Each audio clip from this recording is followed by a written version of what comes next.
তবে আমরা গেল কয়েকটা সিরিজ ধরে দেখছিলাম যে খুব ব্যাটিং ক্লাস করছিল, কিন্তু লাস্ট ম্যাচটা দুর্দান্ত। এটা কি মানে সিনিয়র ক্রিকেটাররা সুপ্তা সব সিনিয়র ক্রিকেটাররা আসার কারণে কি দল বুস্ট আপ করেছে, নাকি মানে হঠাৎ করে আসলে বুস্ট আপটা কি? আমার কাছে মনে হয় লাস্ট আমরা 8 মাস শুধু টি-20 নিয়ে আমরা কনসেন্ট্রেট করেছি। বাট আপনি যদি দেখেন যে প্রিভিয়াস টাইম এক্সেপ্ট অস্ট্রেলিয়া বাদে আমরা ওয়ানডেতে কিন্তু ফর্মেটে ভালো ছিলাম। তাই হ্যাঁ, সুপ্তা ব্যাক করাতে এক্সপিরিয়েন্স একটা বড় ম্যাটার্স। আর সুপ্তার আমার কাছে মনে হয় যে লাস্ট 1 বছরের আগে যেই সুপ্তা ছিল এখন থেকে মানসিকতার দিক দিয়ে অনেক স্ট্রং।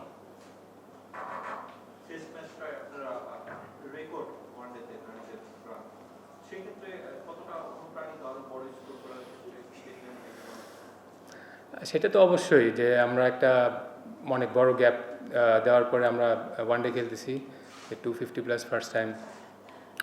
এটা বুস্ট আপ করে যে আয়ারল্যান্ডের সাথে আমাদের যদি ম্যাচ হিসাব করেন যে we are better team than Ireland. So আমার মনে হয় হ্যাঁ, আমরা চাচ্ছি যে day by day match to match better perform করা।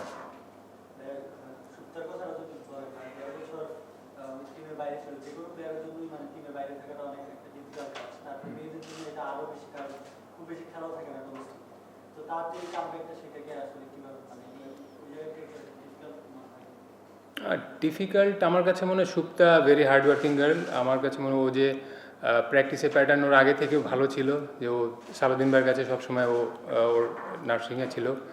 তো আমার কাছে যেই জিনিসটা ওর পার্সোনালি আমার কাছে সবচেয়ে ভালো লেগেছে যে ওর যে খেলার প্যাটার্নটা এবং ওই মানে যেই প্রসেসটা সেটা ও ব্যাক করেছে নিজের খেলাটাকে।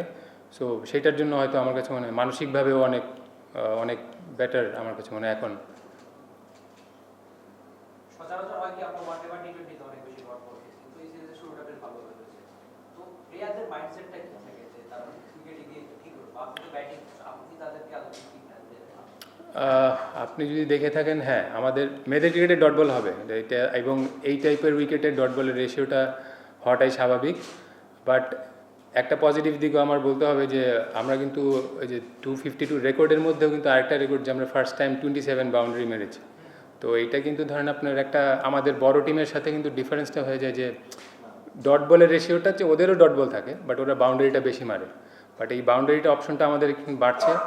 সো হোপ নেক্সট 2 ম্যাচেও আমরা সেম ধারাবাহিকতা ধরে রাখবো।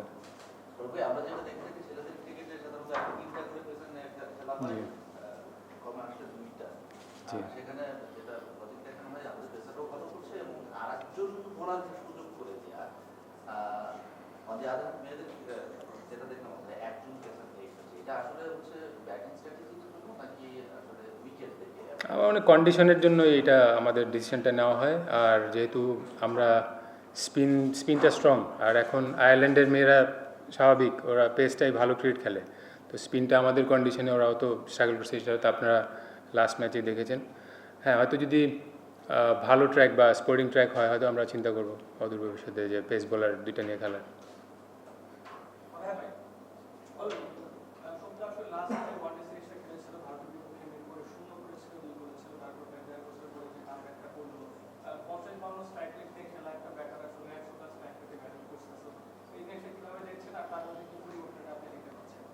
সেটা আমি প্রথমে বলেছি ওর মাইন্ডসেটটা, কারণ ব্যাটিংয়ের প্যাটার্নটা ওর ওয়ার্ক এথিক্সটা সবসময় খুবই ভালো ছিল, তো ভেরি হার্ড ওয়ার্কার।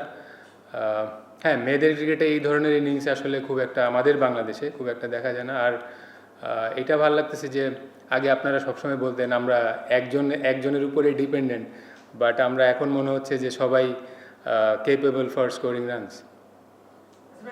আমাদের নেক্সট সিরিজটা খুবই গুরুত্বপূর্ণ ওয়েস্ট ইন্ডিজের সঙ্গে। আপনারা বলছিলেন যে স্পিনিং ট্র্যাক ঘরের মাঠে, সেক্ষেত্রে আপনারা আসলে প্রিভিলেজটা কোথায় পাচ্ছেন? কারণ ওয়েস্ট ইন্ডিজে আমরা জানি যে ফাস্ট বোলারদের একটা এক্সট্রা ফ্যাসিলিটি সুবিধা থাকবে।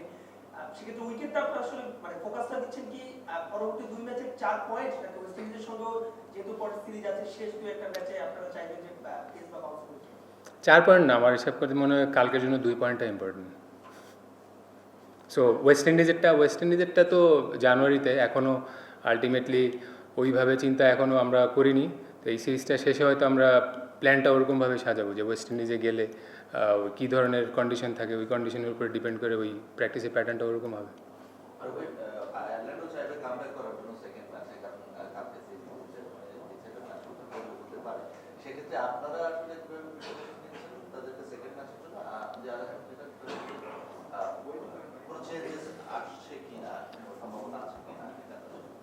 চেঞ্জেসটা আসলে আমি বলতে পারবো না, বাট আমাদের মনে প্রসেসটা সেম থাকবে, যে আমরা যেইভাবে খেলে আসছি সেটাই আমরা রিপিটেশন যদি করি হয়তো আয়ারল্যান্ডে আমার কাছে মনে হয় ভালোই হবে রেজাল্ট।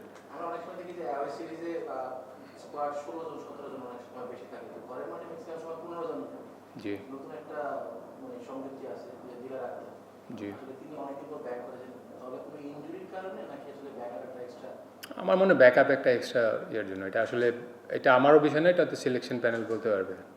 তার ব্যাটিং এটা- কোনো চেঞ্জেস দেখছেন কি কার? যে দিলার আক্তার? হ্যাঁ, দিলার আক্তার তো লাস্ট আমাদের প্ল্যানিংয়ে ছিল, লাস্ট কিন্তু 8 মাস আমরা ইভেন তো T20 ওয়ার্ল্ড কাপেও ছিল, ইভেন যেহেতু খেলার মধ্যে ছিল আমরা বেশি প্রেফার করেছি। আচ্ছা, সন্ধ্যার ব্যাটিংটা নিয়ে একটু জানতে চাচ্ছিলাম। সচরাচর এমন পাওয়ার হিটার মানে বাংলাদেশের ছেলেদের ক্রিকেটও পাওয়ার হিটার কম থাকে, তো সে যে পজিশনে ব্যাট করে তার পাওয়ার হিটিংটা দরকার হবে। তো 6 মারতে পারে, আন্ডার-19 ওয়ার্ল্ড কাপে দেখেছিলাম তার একটা 6 বেশ ভাইরাল হয়েছিল, মানে অস্ট্রেলিয়া বেশ প্রশংসা করেছিল, আর তার তো একটা 6 মারতে যেটা খুব সম্ভবত 12 বা 13 ম্যাচ পর বাংলাদেশের কোনো ব্যাটারের ছিল। তো তার ব্যাটিংটা নিয়ে একটু স্বর্ণাকে যদি আমি রেট করি, বাংলাদেশের যদি ভবিষ্যৎ চিন্তা করেন, আমি মনে করি স্বর্ণাই one of the finest player, but okay এত তাড়াতাড়ি আসলে প্রেশারটা তো আমরা প্রেফার করি না, তো আস্তে আস্তে গ্রুমিংটা হোক। হ্যাঁ, স্বর্ণার ক্যাপাবিলিটি অনেক দারুণ পাওয়ার হিটিংয়ের, যে আমার কাছে মনে হয় যে পুরা টিমে যদি ও যদি ঠিকমতো নার্সিং করে তো he will be the world standard. Sorry she opponent নিয়ে বলছেন, মানে অপোনেন্ট একটা ম্যাচ ওরা যেভাবে হেরেছে মনে হয় প্রত্যেকটা কমপ্লিট করতে হবে, তারপরেও নেক্সট ম্যাচটা আপনারা যেভাবে দেখেন ওদেরকে তার কেমন রেট করবেন? আয়ারল্যান্ডের আমার কাছে মনে হয় ওরা ডিপেন্ড করে পেস বোলিং সাইডটা, ওরা ডিপেন্ড করে সুইংয়ের উপরেই, যে প্রথম 10 থেকে 15 ওভার যদি আমরা সুইংটা হ্যান্ডেল করতে পারি তো আমাদের মনে হয় ওই জায়গাটা আমাদের কনসার্নটা বেশি, এবং এটার জন্য আমি তো আসলে আমাদের ওপেনারও অসাধারণ ক্রিকেট খেলছে দুইজন, যদিও হয়তো আপনারা বলতে পারেন যে এত কম রান কেন হয়েছে, বাট যেহেতু প্রথম আমরা আয়ারল্যান্ডের সাথে এরকম একটা কন্ডিশনে খেলতেছি, তো সুইংটা হ্যান্ডেল করাটা কিন্তু নট ইজি। তো যদি ওই হ্যাপি অ্যান্ড পিঙ্কি ওই স্ট্রাগল না, আমি বলি ওটা অ্যাপ্রোপ্রিয়েটই ছিল, হয়তো 10-12টা বল বেশি ডট হয়ে গিয়েছে। ওইটার জন্য কিন্তু ধরেন আপনার সুপ্তা, জ্যোতি এসে তারপর স্বর্ণা এসে ওই ফ্রি ক্রিকেটটা খেলতে পারছে। মেয়েদের ক্রিকেটে আপনি যদি চিন্তা করেন যে এসেই ধরেন সেভাগ বা অন্যান্যদের মতো মারামারি চলবে, এরকম না, আমাদের দলে হয়তো পূজারার মতো প্লেয়ারও দরকার আছে মাঝে মধ্যে।